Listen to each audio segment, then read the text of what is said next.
Hey everyone, Ted Keith here along with Stephen Cannella. We've reached the midway point of the 2014 Major League season, so with that in mind, time to talk about what we can look forward to in the second half right now. Steve, two big surprise teams that jumped out early this season have maintained that pace. Toronto Blue Jays, Milwaukee Brewers. Which one of those teams do you think maintains it, gets the playoffs? Yeah, we didn't see either one of those teams coming back in April when the season started. I think the Brewers are probably in better shape to carry this all the way into the playoffs than the Blue Jays are right now. The Blue Jays are an incredible offensive team, and they're even doing this without great production from Jose Reyes, their leadoff hitter. Jose Bautista has been on a tear all year. Edwin Encarnacion has been on a tear most of the year. The Blue Jays can score runs. It's just what's open to question is whether they can keep other teams from scoring them as well. Their pitching staff not quite as deep as the Brewers are right now, especially in the starting rotation. Giovanni Gallardo, Kyle Loesch, Matt Garza have all been really strong at the top of the rotation for the Brewers. I think they're going to carry that through the rest of the season. I don't really see anyone challenging the Brewers in the NL Central. It's going to be interesting because they actually have outplayed, if you look at their Pythagorean record, which is based on runs scored, runs allowed, they're 5 wins better in actuality than their record suggests they should be. So maybe they're going to be coming back to the pack a little bit. And the Blue Jays, we know, are talking about maybe making a move, a big-time move to keep them in front in the AL East, which is a division that obviously has been very mediocre this year, but packed with teams that have a lot of playoff experience, and they're not just going to give up and let Toronto run away with this thing. The Rays might be out of it, but the Orioles, Red Sox, and Yankees are probably going to be making some moves too. It could be interesting. Well, it's going to be all about pitching when it comes to the trade deadline. And speaking of the AL East, and speaking of pitching, another big surprise in the American League this year, the 2 Rookie of the Year candidates so far. Jose Abreu of the White Sox, Masahiro Tanaka, the Yankees ace so far in the season.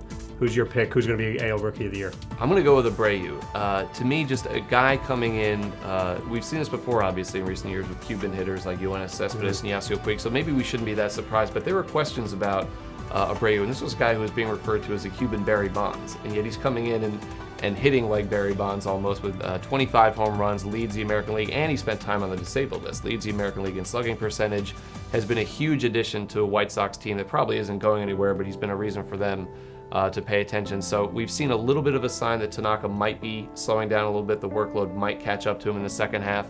I don't see Abreu slowing down that way, so I'm going to pick him to win Rookie of the Year. Well, I think they're both going to face the same kind of obstacle in that as they get into the second half. Hitters are going to see Tanaka for the second and third time.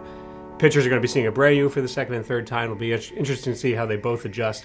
I see Tanaka being the one who can adjust a little better. You're right, the workload might be catching up with him. He might be hitting a little mid-season lull. I think the Yankees will probably work to limit that workload, get him some extra rest. He does have the All-Star break coming up. He'll get some rest there.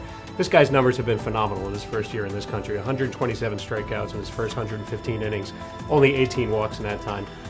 I think Tanaka's going to carry this through. I think he's really the real deal. That would not be a bold prediction to predict either Tanaka or Abreu to win American League Rookie of the Year. So what is a bold prediction that you can make for the second half of the next 81 games that we're going to see that will still hold up come October? We're not recording this, are we? I'm going to say we're going to go to the Dodgers, and this wouldn't have sounded bold back in April.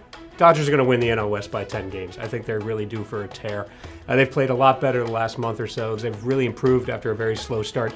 They still have questions. The bullpen's trouble, but that pitching staff is going to carry them. Clayton Kershaw is reaching an otherworldly level, even by his standards. I think they're going to catch fire, and they're really going to carry the Dodgers to an easy win in the NL Central. As for you? Yeah, I'm going to have to go with the Kansas City Royals making the playoffs, which is somewhat ridiculous given that this is a team that hasn't made the postseason in 29 years. You know it's not 1980, right? Yeah, well, you mentioned the rotation the Dodgers have. Look at the rotation that the Royals have that isn't getting talked about enough, led by James Shields. Everybody in that rotation has an ERA under 4.